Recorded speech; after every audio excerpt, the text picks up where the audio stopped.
നിർത്തിക്കോട്ടെ രണ്ടും, മനസ്സിലായ? എന്താ പ്രശ്നം? ഇവൻ മേടിച്ച മുഴുവൻ പൈസ ഇപ്പൊ കേൾക്കണം.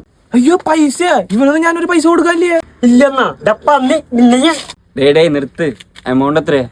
1,00,000. അയ്യോ ഗ്രീൻ ലൈ എന്തോന്ന്? പച്ചക്കള്ളം.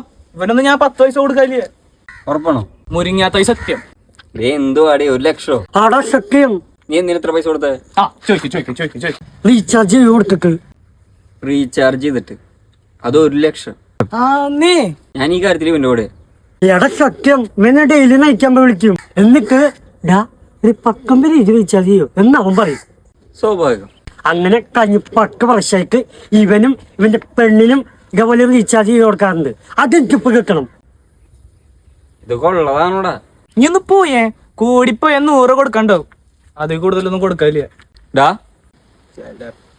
ചെലപ്പോ അവന്റെ ഒരു എണ്ണ തന്നാണ്ടല്ലോ. കൊടുക്ക്. ഡാടാ നിന്റെ പൈസ അവൻ തരും. നീ പക്ഷെ അവന് കുറച്ച് സമയം കൊടുക്കണം.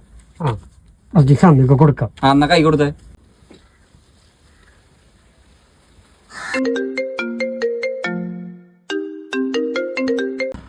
ഹലോ പറയടി.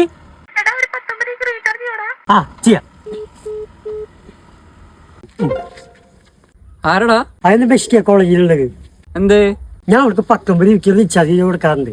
ഇനി 4 വട്ടം കഴിഞ്ഞ 10,000 രൂപ. അപ്പൊ ശരി എന്നാ, നീ മറക്കണ്ട. വല്ലാത്തൊരു ജീവിയാണത്.